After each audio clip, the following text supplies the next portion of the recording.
Hello, my name is Salty, and I am Motorcycle Addict. Welcome to tonight's meeting of degenerates and a few honorable, uncorrupted souls, but that is still up for debate, which would make this political. So let's get on with the 69th episode of Throttle Thursday. Shift into fourth gear, release the clutch, and twist that throttle into the special guest episode. So grab the snack and drink, sit back, and enjoy. Getting ready to put in the work and get you ready to rev up your passion for two wheels like you're going under an overpass and to lay down some miles. This guest is going to get you going the distance. He is in the green room and ready to twist the throttle and let the clutch go and rip onto the stage from within the Badger set, a different type of hole. That being said, this off season, please remember those of us suffering with PMS, park motorcycle syndrome, our bikes suffer too. Still trying to convince my wife motorcycles are a good financial investment. She doesn't agree, but I'm willing to trade one basket case for another. Maybe I'll have better luck with her than I do. Let's sit back, talk about motorcycles, the lifestyle. It's all about the adventure. Most of all, remember, chopping ain't easy. If I wanted to ride something easy, I would have called your girlfriend. The weather's been very bipolar, to say the least, and cold, and it's southern parts, and them people aren't used to that. Keep them in your prayers. That's not a sunburn from the beach this time of year. It's freezer burn. Moderators, please control the trolls and engage upon with politeness and positively with an added dash of sarcasm and ill-mannered humor to enlighten the rest of the inhabitants of the chat. If that troll makes a choice to re-engage the moderator or myself, it is his choice to carry on or terminate. If it is directed at another member of the chat or a person that is not present, or if that statement is vulgar or threatening, terminate. Otherwise, try to de-escalate before dropping the hammer. These are the rules of engagement. Without further ado, before we get started, let's take a moment of silence to remember the service members of the crew and the passengers of playing the horrific tragedy last night, and keep their family members and friends in your thoughts and prayers.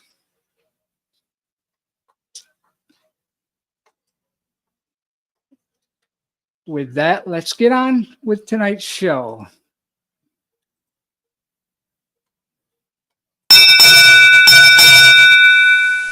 Salty Badger arriving.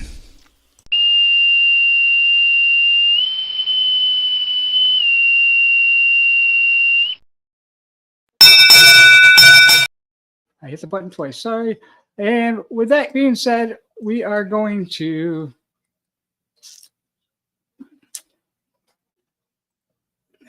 tonight's special guest edition of Salty Badger's Chopper Talk and Tales from the Road is coming to you live through StreamYard on YouTube from the Badger set and streaming to you on Spotify, Apple Podcast, Amazon Music, and iHeartRadio. So my kids have no excuse to miss an episode unless, of course, I just planned for them. And that, in that case, I understand.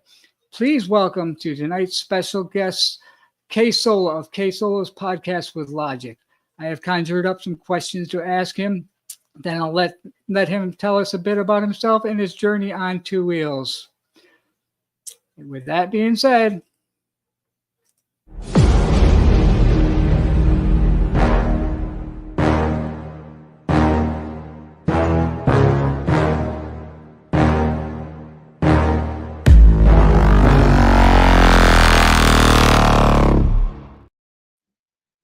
all right, everybody, this is K Solo. How you doing today?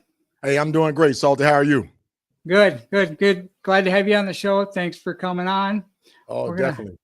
Jump right into it. You want to introduce yourself a little bit? Tell people a little bit who you are? Sure, Salty. I am K Solo, better known as K Solo the Rider. I've been riding now for probably over 30 plus years. Former military, retired, served 22 years. 3 combat tours. I retired out of Seattle, Washington, out of Fort Lewis up there. Opened up a small bike shop, ran that for a couple of years, and I sold that. And then I joined an MC, no MC, and then I was riding from there on, man. And I'm still riding. Done some great things, some incredible things. Rode 100,000 miles on a bike in a year twice, documented by the IBA. I've ridden the Hokahay, I've ridden the IBR, I've ridden in Mexico, I've ridden in Canada, Nova Scotia, and done over 100 certified IBA rides. So my resume is little long. Right. That's why. That's one of the things I said is I told people I had a legendary guest. That you're doing legendary things in the motorcycle community and riding. I mean, those are things that a lot of people just think about doing. There's a lot of stuff that goes into that people don't realize. Oh yeah. So Oh yeah, man. I have some questions on yeah. that stuff, and we'll kind of roll through those if you don't mind, and go from No there. problem. Yeah, yeah. When was your first memorable motorcycle experience? My first memorable motorcycle experience, and I'm gonna go back even before I did super long distance riding. My first long ride was from North Carolina to Atlanta, Georgia, and I was on a ZX11, Kawasaki ZX11. I was scared. It was like I was going out into the wild blue. Never ridden that far before. Just hopped on 95, man. Hopped on 20, and I mean, it was scary experience for me because I never ridden that far on a motorcycle, but I was stationed there, and so that was probably one of my most memorable, the first memorable moment on a motorcycle. Nice, nice. That's a good little ride too. Yeah, yeah. Were yeah, you in the service at that time when you yeah, did that yeah. ride? I was in the service. I Yep. was stationed in Atlanta. Okay.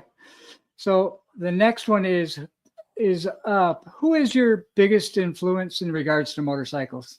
Oh man, I would definitely have to say some of the great legends, um, Sugar Bear, um, um, um, the former president passed away from East Bay Dragons.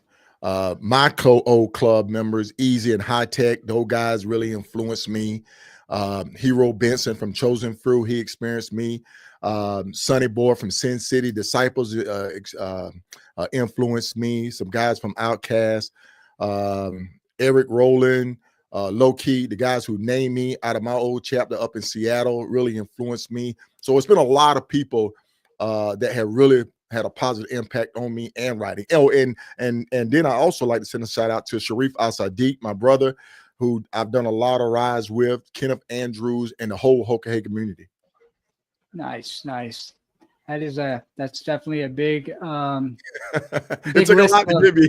That's a lot. You know, I mean, you've got a lot. You're like you said, your resume is huge, and you've done a lot. And that's yeah. Like you're a busy man, and you put a lot out there.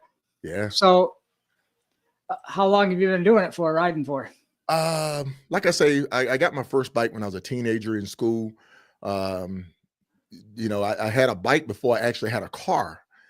And so I've been riding all my life. I've been through the gauntlet of Yamaha, Suzuki, Kawasaki. It wasn't really until I purchased my first Harley, which was a road glide. It was a Savage road glide. I bought it from a gentleman up in Seattle. He had a shop that he was going around buying bikes and stuff like that. And he had a bike. And I said, man, I want to buy it. He said, another guy just bought it, man. I'm sorry. But what I'll do is I'll find you a bike that I know you'll like. And when he showed me the bike, I'm like, what the hell is this, man? There's no front end. There's no front fairing. The gas tank is missing. What the hell is this? He said, listen, I know what you're going to do to this bike. You're going to build it. That stuff you don't need. And I'll sell it to you at a better price. And he was exactly right. So when I got my first road glide, which was a 2007 road glide, I built it. I built it up, man. I mean, he was right. I mean, the tank, I did an extended tank, the front fairing, the bars and everything, and it come out beautiful.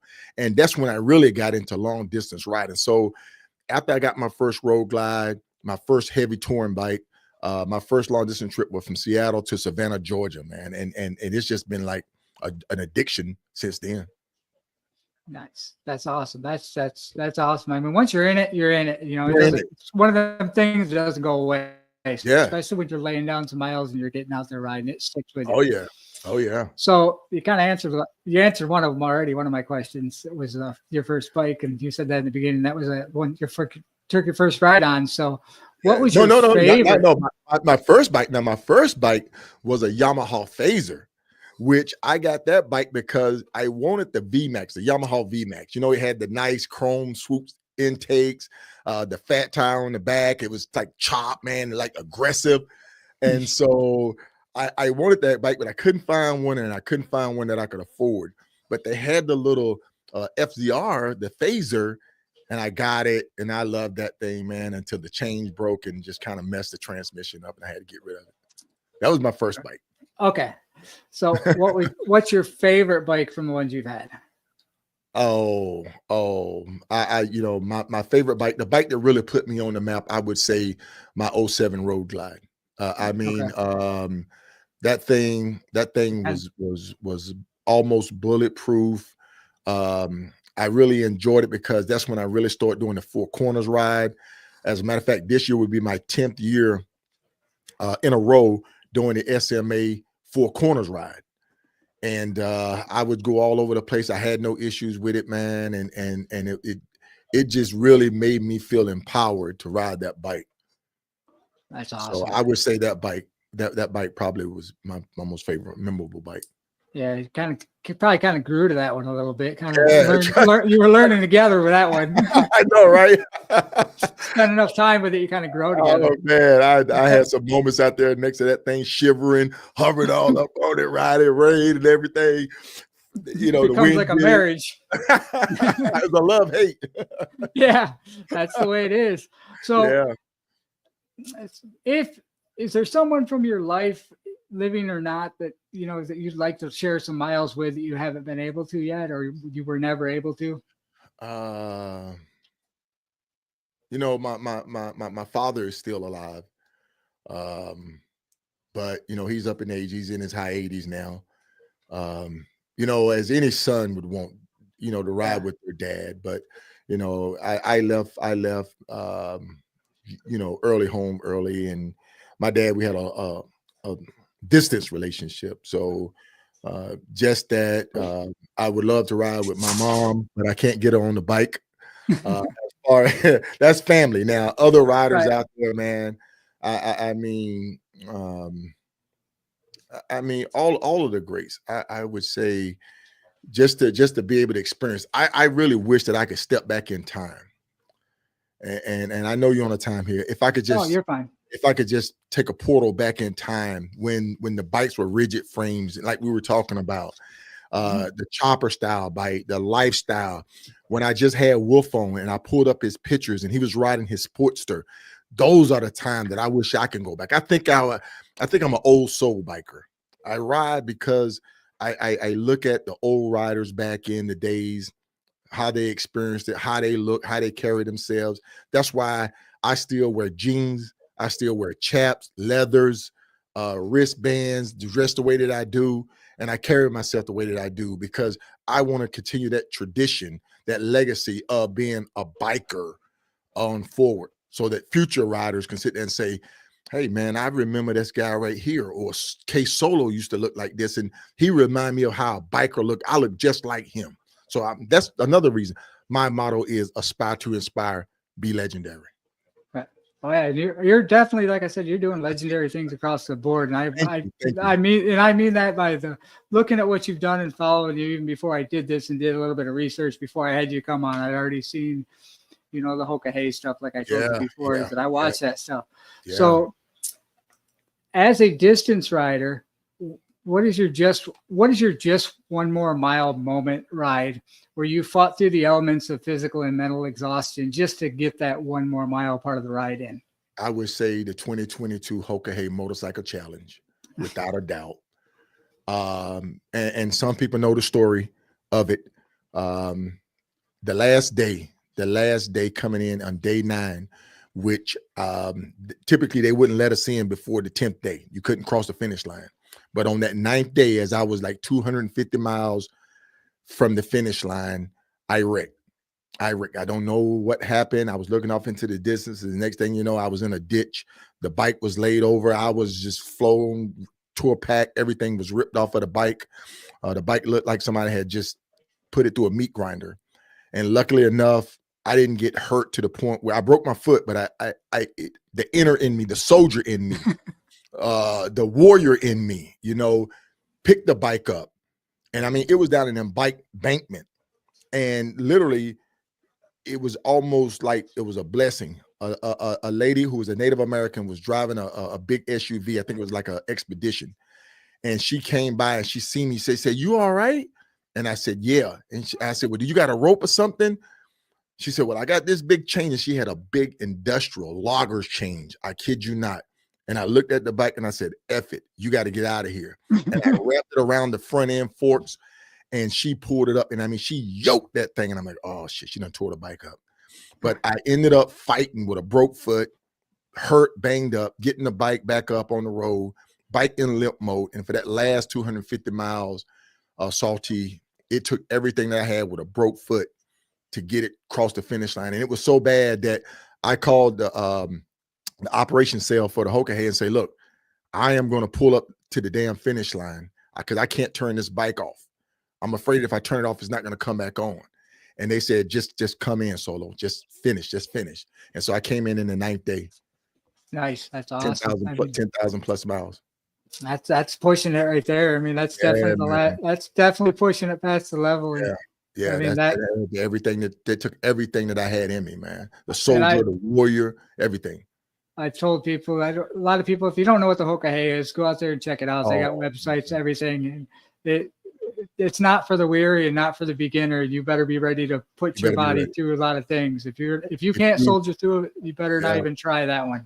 And my hat off to the guys from last year Hoka, which that's what got my podcast started, is broadcasting the Hoka. And for that first 2 days of riding in hurricane weathers, man, and everything that they went through, going from Key West, Florida, all the way up to Homer, Alaska, my hat off to them. It's definitely not for the weak, man. It's not. Yeah.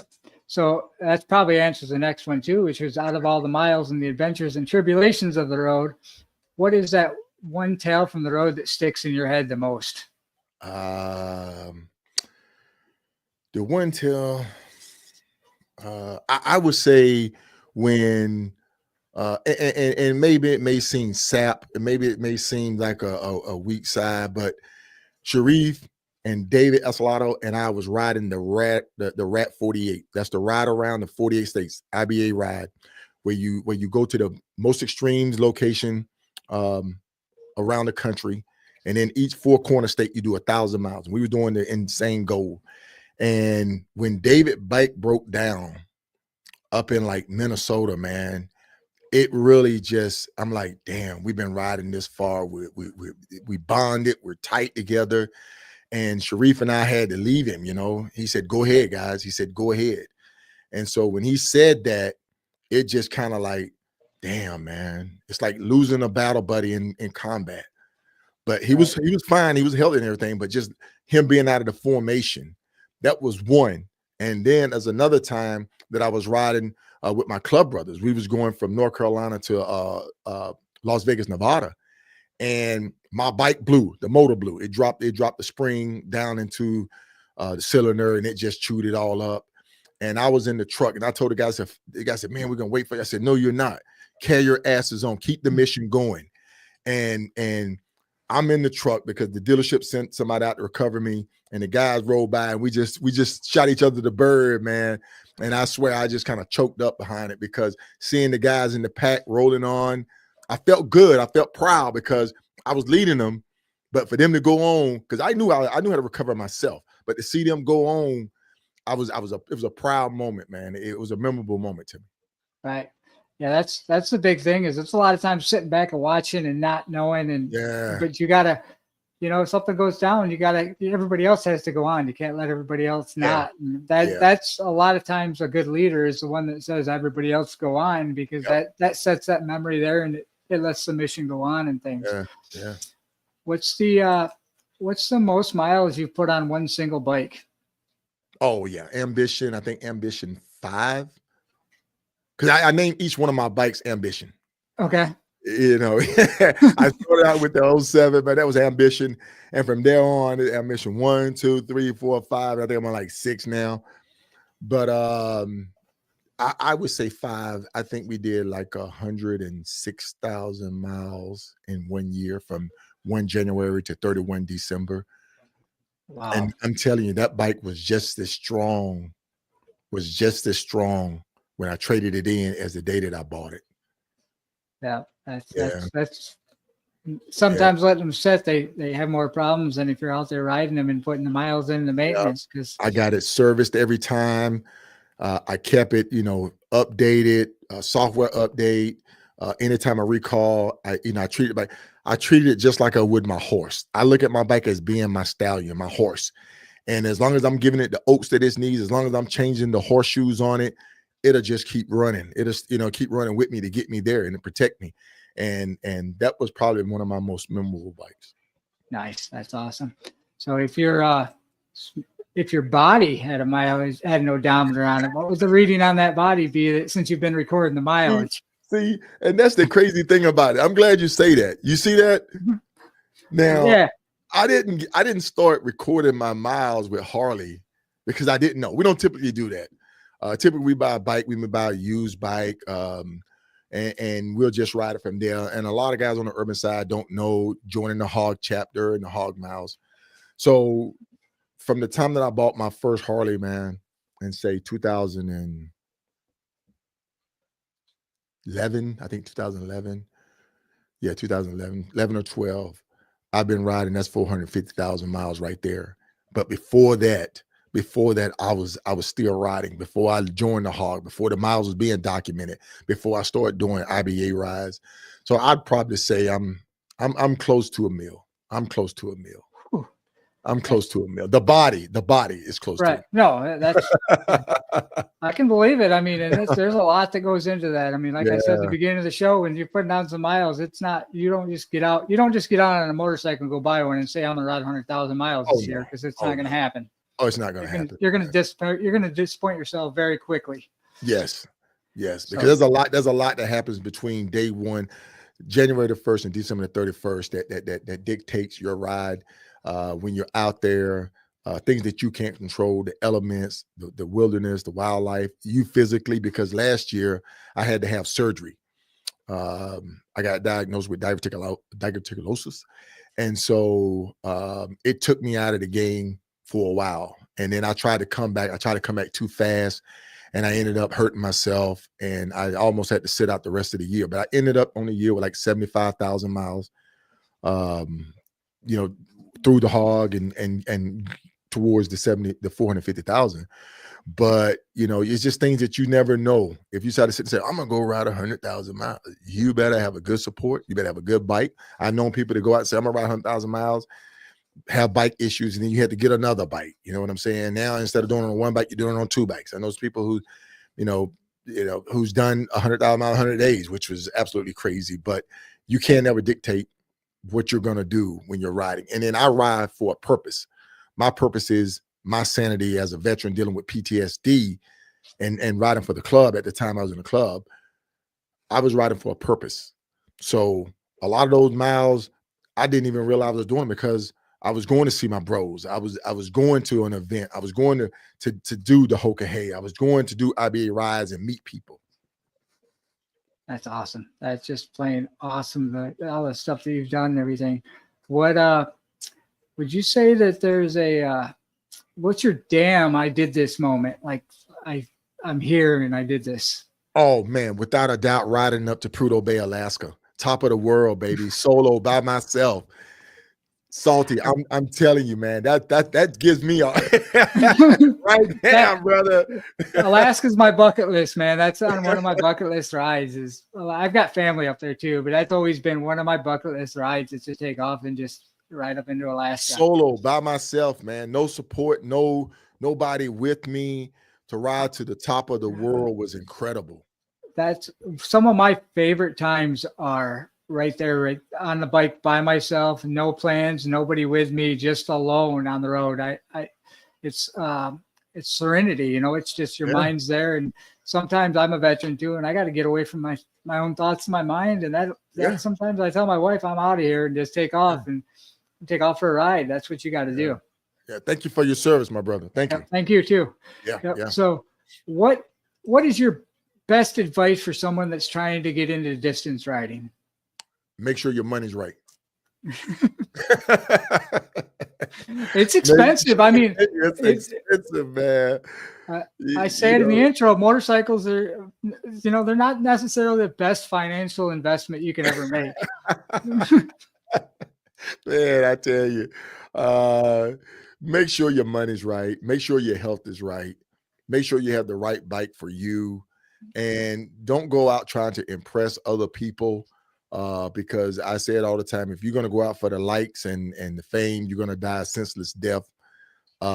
Make your ride your ride for you, ride for whatever purpose you have. If it's for your sanity, if it's for serenity, if it's for even some people ride for charity organizations or trying to help bring attention and awareness to something. Let that be your goal, to sit there and say, when I throw my leg across there, this is what I'm riding for. I know what I'm riding for, so that God forbid, if something happens to you and you take that last breath or you see that last vision, you can go with a smile on your face, brother. Yeah, that's an awesome way to put it. So your bucket, every time I've seen you on videos and everything, your bucket always seems like it's full. You know, they say you got a full bucket. Your bucket seems like it's overflowing. And Man. You've done a ton of rides, but is there a bucket list ride in there that you haven't completed yet? I can't say that I've been everywhere, because every day I have this group called the Back Roads of America on twos, the Back Roads. And every day we're posting new locations, stuff that people have been to. So I've ridden every state, including Alaska, Hawaii, and all of that, and the lower 48. But there's certain little places and things that I would like to see. Some places I would like to go back and visit and take a little bit more time and get to understand the history of it. I'm a big history buff, man. I can go and read some old history stuff and connect with it. And just kind of, sit there and say, now when I was sitting out there in the middle of the desert, when we was in Desert Storm, Desert Shield, when I was in Afghanistan, when I was in Iraq, out there fighting for other countries, and America's back here, I could sit there and say, now I want to go see what I was fighting for. Now I want to go see this beautiful country. Riding through Colorado, man, riding through Oklahoma, riding through Minnesota, Angel Inlet, going up there to the most northernest point. Just to me, my bucket list is full, but yet though I have another bucket now. So now I'm working off 2 buckets. There you go. Yeah. That's awesome. Yeah. Yeah, like I said, I mean, you got a good attitude all through your shows, and your podcast is your podcast itself and your guests that you come on, they're very inspiring, like yourself. And it's a very legendary thing. Like I said, I can't say it enough. It's not always about, when you leave this world, but it's how you leave this world. Right. And when you leave, that's what leaves that legacy and builds that thing. But the miles and the things that you do and the way that you work through them, it's just keeping that drive going is awesome. That's and it. With that being said, what would you say to the younger generation to inspire them to share your passion for motorcycles? The younger generation now, with the media, with social media, and a lot of people, and I look at the television show, the way that Hollywood is dramatizing being in a motorcycle club. People think they just want to just jump right into an MC or club. And when you riding in a club, you riding for that brand. What I would tell anybody, go out and spend a couple of years riding for you. Go out and ride cross country, coast to coast by yourself for you without a cut on your back, and meet people and talk to them, because people take a different approach to people that with a cut on and people without a cut. People more opt to talk to you without a cut, because then everybody got this idea of persona that, oh, you're an outlaw biker. Oh, they're going to hurt me. Oh, my family, protect my family. Big, scary biker. But if you take the time to go there and say, you know what, I'm just going to go ride to Colorado. I'm going to go ride Route 66 just as a civilian, and just take all that in for a while before you sit there and say, okay, now I want to commit to riding in a club. Find you, and find the right bike that for you. Don't just sit there and say, oh, this looks good. This may be the bike that I want, or the stereotype of saying, oh, you got to go buy this type of bike to fit in. Find the bike that's comfortable for you. Go ride your ride, enjoy it. And then if you want to transition into an MC, do that. Because like I say, it's different riding for that brand and riding for your brand. So I would say embrace the motorcycle culture before you go embrace the MC culture. Yes, I can't agree with that more, because you can't, there is more to the club life than just a patch or a Yep. vest or a cut. Yep. There's way more to it, and Hollywood has influenced people the wrong way about the way that the club life is and should be. In my own opinion, that's just the way that I feel, is that Right. Hollywood's had a adverse effect on that. Right. So you And kind of you and I- mentioned, and you and I both know both sides of it. So yeah, we yeah, know. yeah.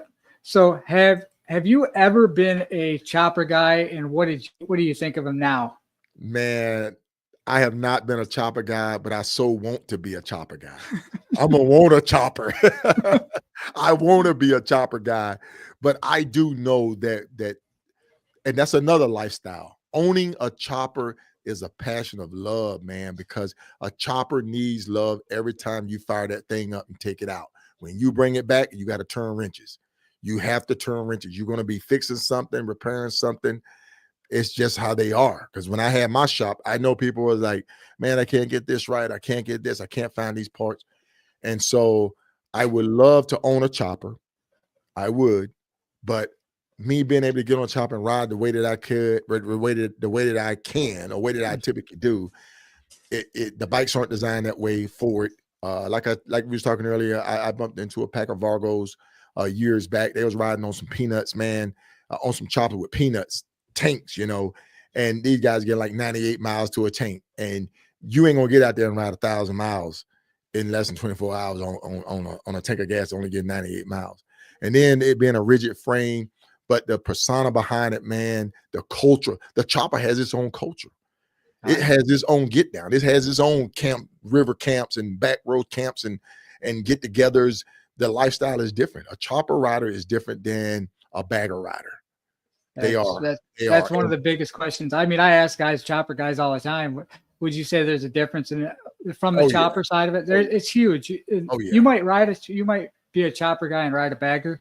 Yeah, but you don't fit in the bagger community where if you don't fit the same. It's right. just a different thing. It's a different mentality, man, because these guys are MacGyvers. These guys are guys who can sit there and say, I'm a fabricator, or I'm a tinker on this, or I know the weight of some W1040 oil or some crap like that. And those guys look at things differently. They look at it as say an engineer would look at stuff. And so those guys kind of stick to themselves. They're in their own little world. I bumped into those guys. I had the privilege of being invited to some of their events. But, I do know, I just that conversation. You can't even conversate with a chopper guy because you don't know what they're talking about. What the hell are you talking about, dude? Yeah. But, yeah, I would love to be a chopper guy, man. Yeah. So what events and stuff you got planned for this year? Anything big? This year I'm gonna be in more of a supportive role and just trying to get my podcast up and running. I'll be supporting the Iron Elite event that's going on next weekend down in Jacksonville, Florida. I will be supporting men and women who love to ride up in Ocean City, Maryland. That'll be happening in a couple of months, and a couple of other events. And of course, we have the Reef and K Solo official Ride to Eat.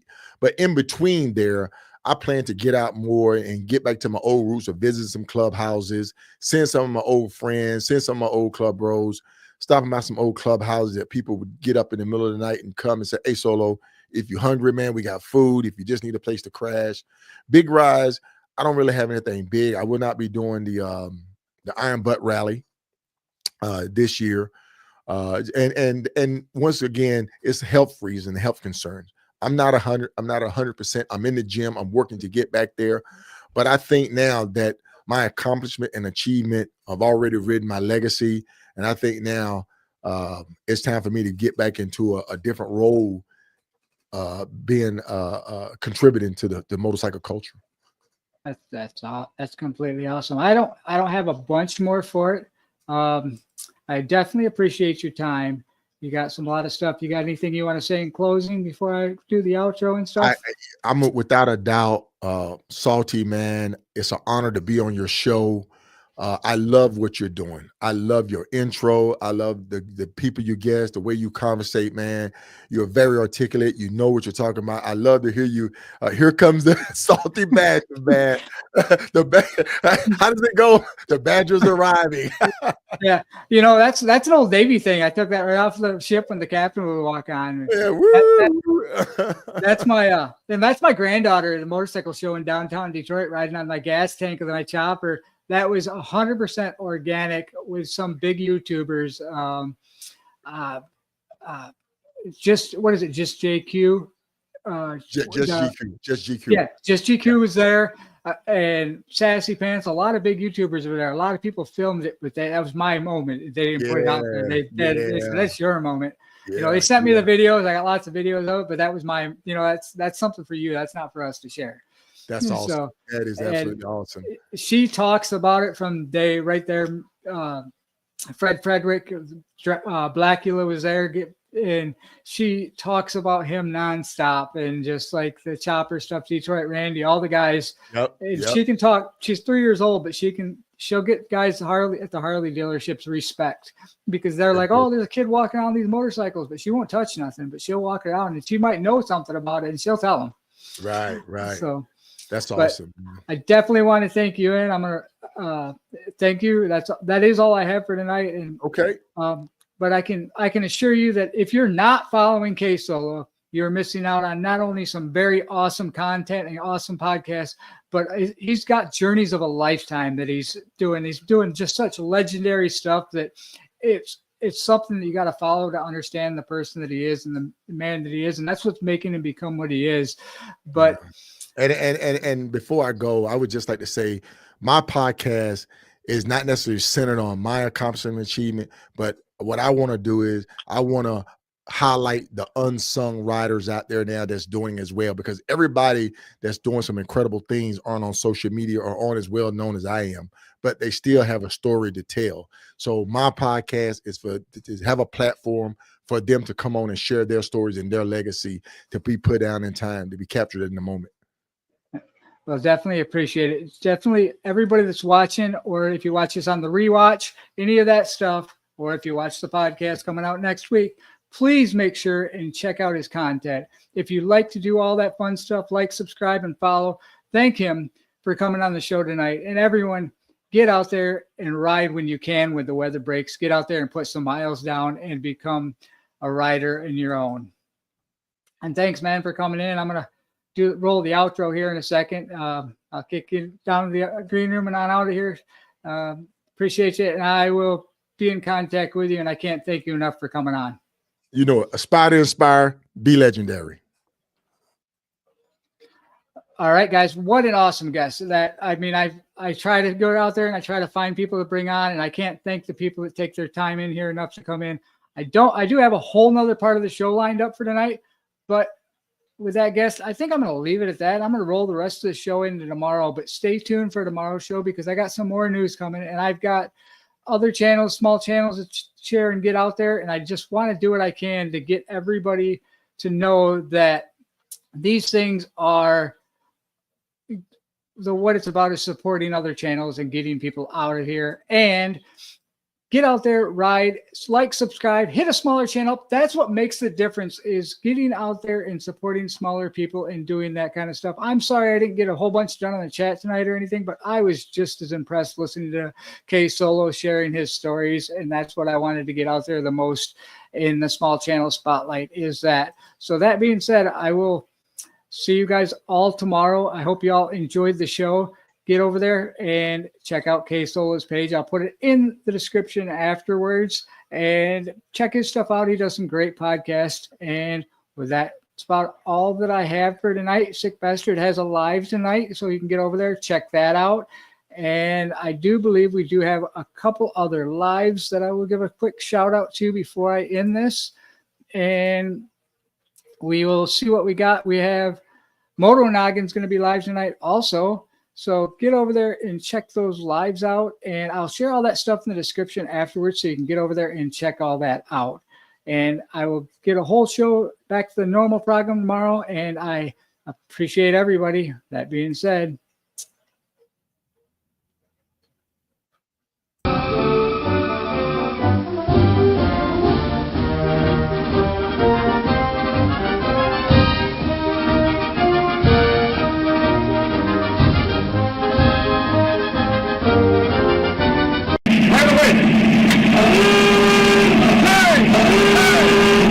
Weepers, Sweepers.